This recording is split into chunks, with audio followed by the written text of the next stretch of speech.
목사님 임직과 그리고 교회 집사 검사 임직식이라서 축하할 일이라서 순서를 보니까 한 1시간 반 이상 진행이 될 것 같아요. 그래서 무언의 압력에 설교를 짧게 해주세요. 그렇게 이야기합니다. 원래 스타일이 설교를 잘 못하니까 설교를 짧게 하고 축제 분위기에서 하나님께 영광 돌리고자 그렇게 합니다. 봄철에 우리의 주변에 보면은 개나리도 꽃을 피웠고 벚꽃도 꽃 피고 진달래도 꽃을 피고 목련도 꽃을 피면서 아름다운 봄의 계절입니다. 많은 사람들이 그곳에 가서 느끼고 또 즐기고 그렇게 합니다만 주님께서 세우신 충신교회는 이 땅에서 가장 영광스러운 교회가 충신교회입니다.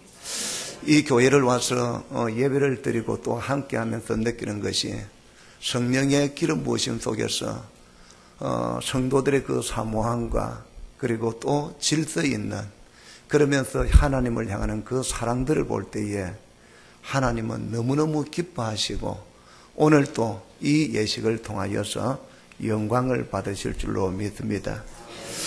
설교를 하려고 하면서 중신교회 교인들에게 조금 묻고 싶은 것이 있는 거예요.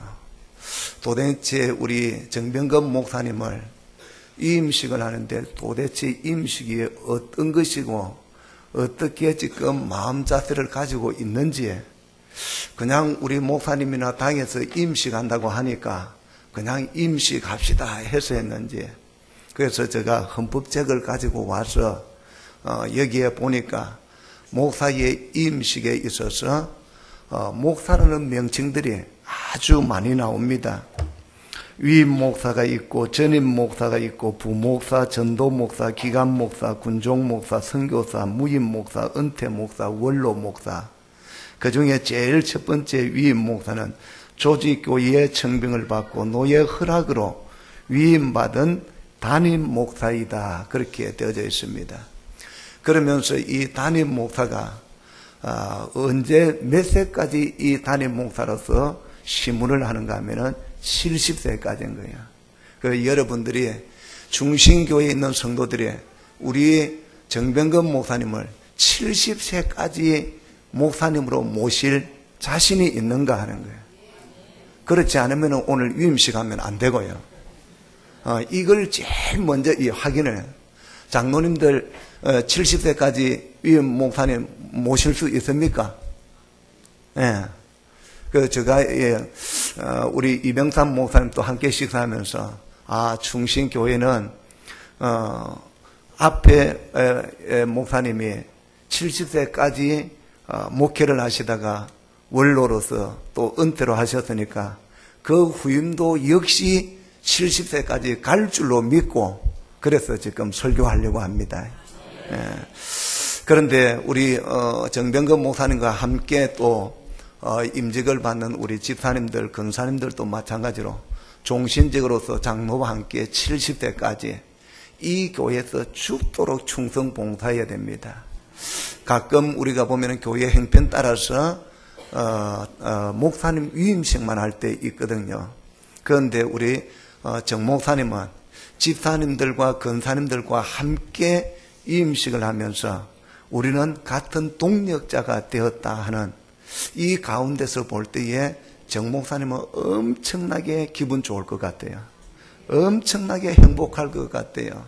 왜냐하면은 목회는 교회는 목사 혼자 해가는 것이 아니거든요. 목사 혼자 해서 5,000명, 10,000명으로 시어나도 자기 했다고 하는 자기가 나왔을 때는 그때에 비참하게 무너지면서 자신도 교회도 엄청난 상처를 받는 것을 봅니다. 그러나 우리가 물 주는 이 심는 이가 있고 자라게 하는 이는 오직 하나님입니다. 부흥을 해도 성장을 해도 거기에 자라게 하시는 분은 하나님입니다. 하나님만에 되었을 때에 그 교회는 건강한 교회 됩니다. 그리고 아름다운 교회가 됩니다. 그래서 저도 목회를 하면서 특별히 위기도 있었고 그리고 다시 새로운 마음으로서 가족 식구들과 함께 개척을 하면서 또 새롭게 출발을 해가는데, 그때에 우리 이병삼 목사님이 저한테 전하면서 그랬게요. 너 자녀들 데리고 우리 아내하고 자녀 3명하고 5명이에요. 5명이 십자가 지고 거기에서 죽으라 하는 거예요. 5명이 다시 개척을 시작하는데 5명이 십자가 지고 죽으라는 그 말씀 그대로 듣고 순종했어요. 그래서 그 십자가 지고 교회를 세워가는데 지금까지도 마찬가지입니다. 설교나 교회를 이끌어가고 할 때에 성령님의 도우심 없이는 아무것도 할 수 없다. 저는 좀 말도 떨떨거립니다. 그리고 모든 이 움직이는 것도 잘 모릅니다. 그런데 그런 가운데서도 성령 하나님이 도와주셔야 된다. 그래서 목사가 목회를 해가고 교회를 세워갈 때 성령으로 사는 이유를 알아야 된다. 지난주에 총회 가서 회의를 마치고 어느 장로님을 만났어요. 그 장로님이 43세의 장로가 되었어요. 43세의 장로가 되어가지고 게으러지지 않기 위해서 IMF 터진 그날부터 지금까지 중국에 가서 선교 사역을 20년 동안 하고 계시는 거예요. 그러면서 한 번은 이명박 대통령 대통령 출마하려고 할 때에 당원으로서 활동했다는 거예요. 그리고 또 이번에 박근혜 대통령 또 나올 때에 당원으로 또 활동을 했다는 거예요. 그러니까 주변에 있는 그 지역에 있는 분들이 그 지역의 시의원을 좀 나오면 좋겠습니다. 막 갈등이 생기더라는 거예요. 그래서 그 갈등 속에서 기도하면서 가족 식구 5명이 이제 투표를 했어요. 투표를 하는데 3사람은 반대, 1사람 찬성 이렇게 돼요. 그런데 자기 마음에도 한번 정치에 입문하고 싶더라는 거예요. 그런데 기도하면 할수록 중국 선교를 포기해야 된다는 거예요. 왜? 정치인이 되면 중국에 들어가서 선교 활동을 할 수 없다는 거예요. 그래서 그런 고민을 하고 주일날 갔는데 주일날 예배를 드리면서 그 교회 목사님이 설교 중에 쓰러져 버렸어요. 설교를 할 수 없고 그 시간에 이제 예배를 마치고 대구에 있는 동산병원으로 이제 앰뷸런스를 가고 거기에서 안 된다 해서 서울 연세 세브란스로 이렇게 오고 살고 죽는 것은 50대 50이다. 그런데 그때에 50대 50인데 급성 간암으로서 이제 발견되었다네요.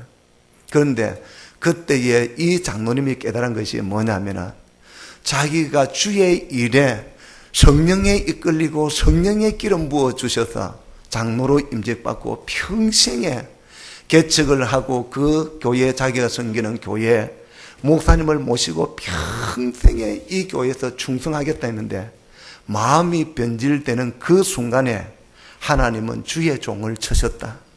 그걸 깨닫고 나서 회개하기 시작하고 내 이 정치로 입문하는 것을 포기하겠습니다. 그렇게 하는 가운데 하나님께서 극적으로 주의 종을 생명을 살려주시고 회복시켜 주셔서 지금까지 그 교회 목회를 잘하고 있다고 합니다.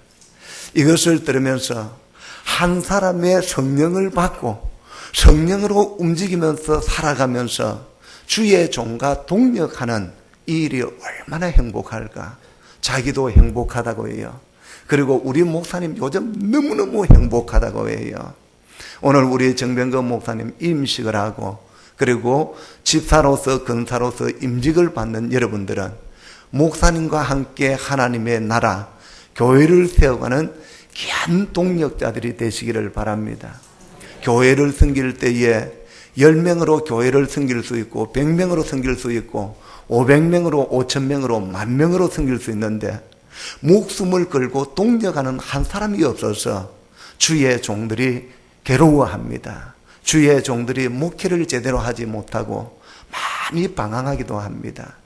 그런데 오늘 영광스러운 하나님께서 세운 이 충신교회, 그러면서 담임 목사를 이 목사로 세우고 그러면서 또 집사로 근사로 이렇게 세우면서 목숨을 걸고 동력할 수 있는 이런 귀한 직분자들의 모습들을 보니까 너무나 감사하기도 합니다.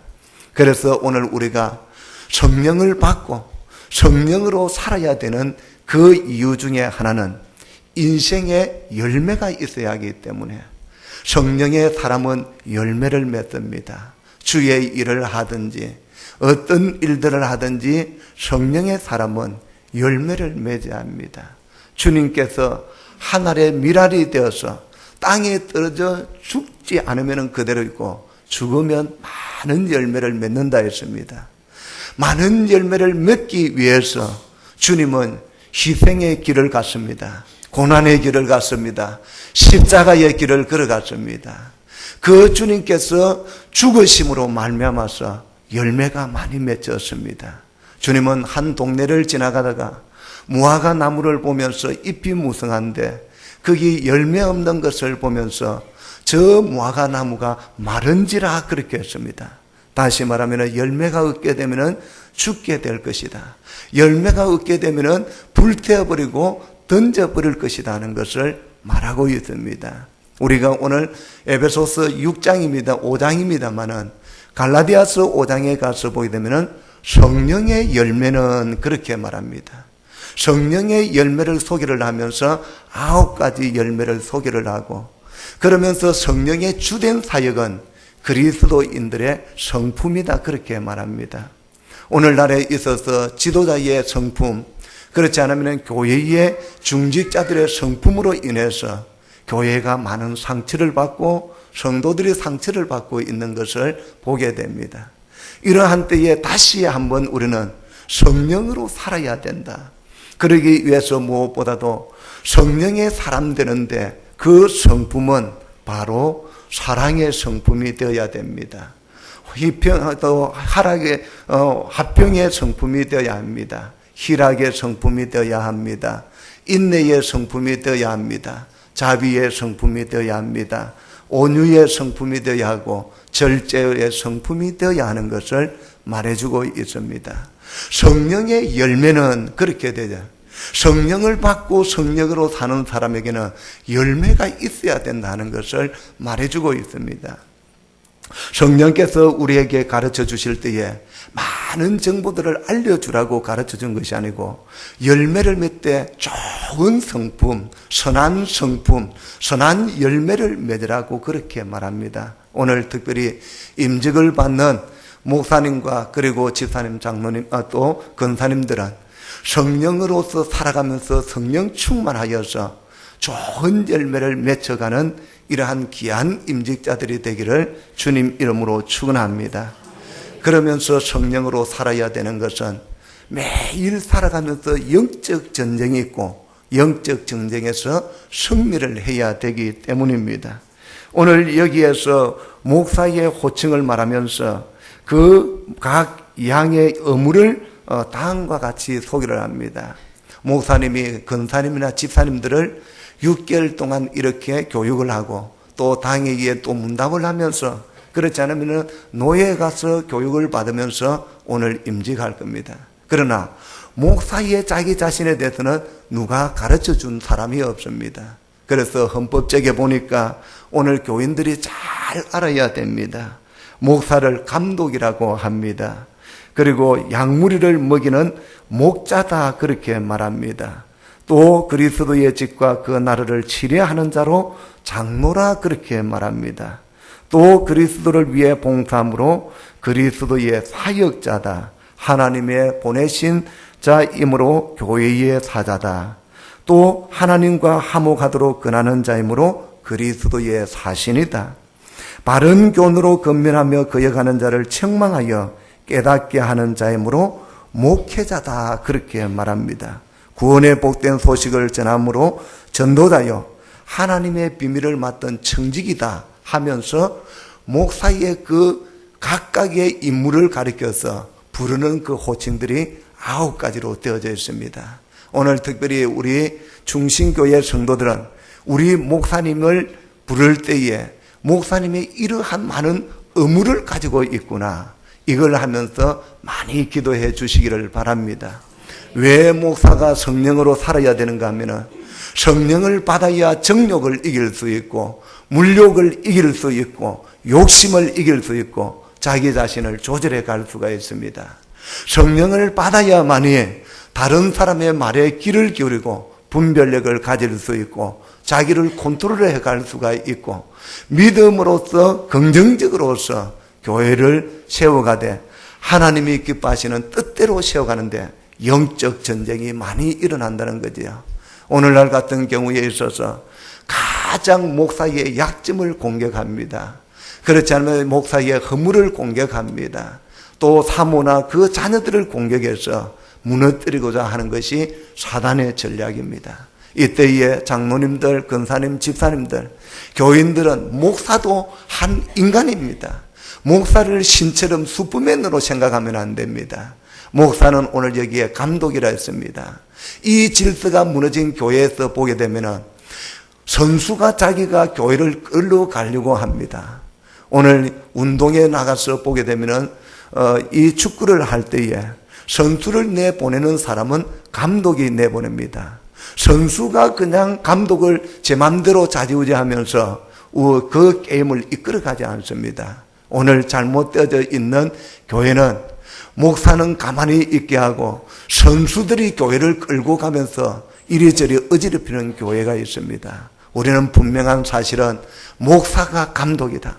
목사가 교인 한 사람 한 사람을 은사에 따라서 배치를 하고 그리고 교회의 사역에 하나님의 나라를 세워가는 동력자가 될 수 있도록 한다.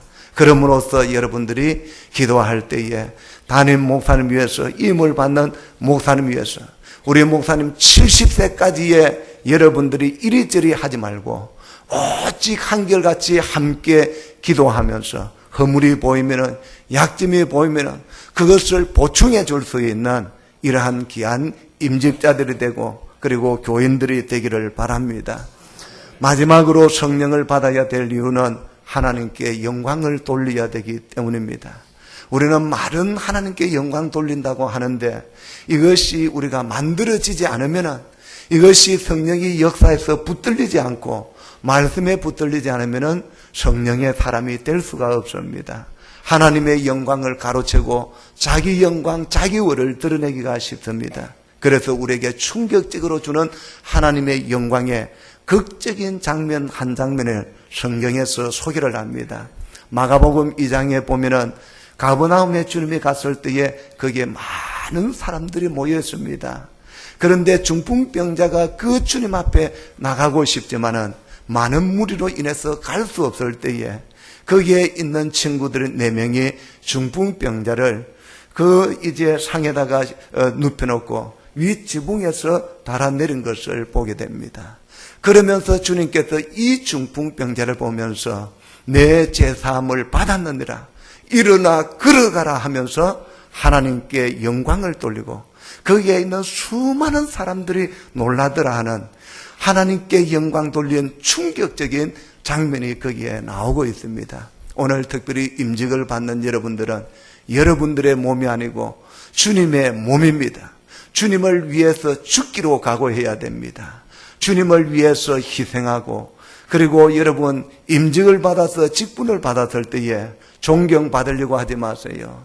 자랑받고 칭찬받으려고 하지 마세요. 주님 걸어가신 길은 십자가의 길입니다. 주님 걸어가신 길은 순교의 길이었습니다. 거기에 칭찬하는 사람 없었습니다. 거기에 자랑하는 사람 없었습니다. 오늘날에 있어서 많은 직분자들이 자랑, 칭찬받으려고 하니까 무너집니다. 나는 오늘 임직받는 순간에 나는 종이 되고 나는 순교자가 되고 나는 죽기를 각오하면서 나가되 거기에 거룩한 부담이 있지만은 성령이 역사하여서 성령으로 살아갈 때 여러분들의 삶은 존귀해질 것이고 하나님이 영광을 받으실 것이고 여러분들의 사업과 가문에도 하나님께서 천대로 은혜를 베풀어 주실 것을 여러분들이 기억하면서 성령으로 살아야 될 이유 3가지를 꼭 기억하면서 하나님 앞에 영광 돌리는 귀한 임직자들이 되기를 주님 이름으로 축원합니다. 사랑하시는 우리의 하나님 아버지 감사합니다. 오늘 임직 예배를 드리며 말씀을 듣는 가운데 이 시간에 모든 주님의 임직자들이 나의 힘과 기술과 방법으로 살아갈 수 없고 성령으로 살아가야 됩니다. 이 시간에 성령으로 기름 부어주시고 성령의 불로 임하여 주시옵소서. 성령으로 충만하여서 이들의 인생이 열매 맺는 인생 되게 하여 주시옵소서. 날마다 영적 전쟁에서 승리하며 하나님께 영광 돌리는 귀한 임직자들 되게 하여 주시옵소서. 예수님 이름으로 기도드리옵나이다. 아멘.